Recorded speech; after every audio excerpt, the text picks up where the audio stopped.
કચ્છ ખાતે લોકોને ઈ-કેવાયસી સાથે લિંક કરવામાં આવશે। માહિતી કચ્છથી સામે આવી છે, જ્યાં ઈ-કેવાયસી સાથે લોકોને લિંક કરાવવામાં આવશે। કુલ 24 લાખ લોકોને ઈ-કેવાયસી સાથે લિંક કરવામાં આવશે। ત્યારે પુરવઠા વિભાગે 2.5 લાખ લોકોની કામગીરી અત્યાર સુધીમાં પૂર્ણ કરી દીધી છે અને શિષ્યવૃત્તિનો લાભ મળે તે માટે ઈ-કેવાયસીમાં જોડવામાં આવશે। 4.45 લાખ વિદ્યાર્થીઓને આ શિષ્યવૃત્તિનો લાભ મળશે।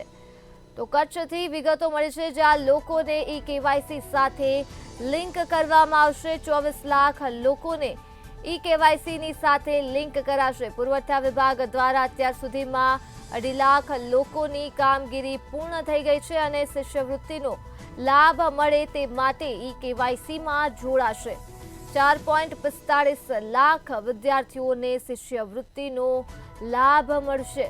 તો કચ્છથી માહિતી સામે આવી છે, જ્યાં લોકોને ઈ-કેવાયસી સાથે લિંક કરાશે। 24 લાખ લોકોને ઈ-કેવાયસી સાથે લિંક કરવામાં આવશે। પુરવઠા વિભાગ દ્વારા અત્યાર સુધીમાં 2.5 લાખ લોકોની કામગીરી પૂર્ણ કરવામાં આવી છે। કુલ 24 લાખ લોકોને ઈ-કેવાયસી સાથે લિંક કરવામાં આવશે।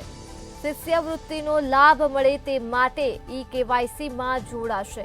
4.45 લાખ વિદ્યાર્થીઓને શિષ્યવૃત્તિનો લાભ મળશે। ત્યારે કચ્છથી આ વિગતો સામે આવી છે, જ્યાં લોકોને ઈ-કેવાયસી સાથે લિંક કરવામાં આવશે। તો આ મુદ્દે જ આપણી સાથે સંવાદદાતા મહેન્દ્ર મારુ લાઈવ જોડાઈ ગયા છે। જી મહેન્દ્ર, કચ્છ ખાતે લોકોને ઈ-કેવાયસી સાથે લિંક કરવામાં આવશે, શું છે વધુ વિગતો? સરકાર દ્વારા ઈ-કેવાયસીની જે કામગીરી છે તે આરંભાઈ છે। ખાસ કરીને જે કચ્છ જિલ્લાના છેવાડાનો વિસ્તાર છે તેમાં ઈ-કેવાયસી સાથે લિંક કરવામાં આવશે। મહત્વની બાબત એ પણ છે કે જે રીતના હાલ જે કામગીરી ચાલુ છે તેમાં ક્યાંક ને ક્યાંક જે 2.5 લાખ જેટલા જે અરજદારો છે તેમને ઈ-કેવાયસીમાં જોડવામાં આવ્યા છે।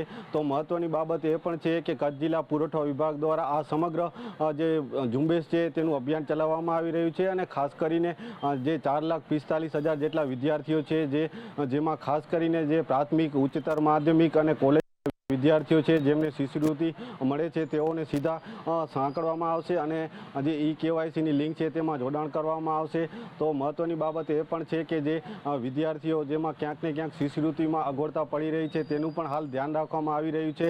હાલ ભુજની મામલતદાર કચેરી ખાતે જે ઈ-કેવાયસીની કામગીરીમાં અત્યાર સુધીમાં 2.5 લાખ જેટલા લોકો છે તેમની ઈ-કેવાયસી કરવામાં આવી છે। તો જે જિલ્લા પુરવઠા તંત્ર છે તેમના દ્વારા જે કચ્છના છેવાડાનો વિસ્તાર છે તેમાં આ સમગ્ર ઝુંબેશ ચલાવવામાં આવશે અને ટીમો પણ બનાવવામાં આવી છે અને આ ટીમો મોકલવામાં આવશે અને તેમની સાથે સાથે જે કેમ્પો છે તે પણ શરૂ કરવામાં આવશે। જેટલા જે કચ્છના 24 લાખ જેટલા અરજદારો છે તેમને ઈ-કેવાયસી સાથે લિંક કરી અને જોડવામાં આવશે। જી મહેન્દ્ર, તમામ વિગતો બદલ આભાર।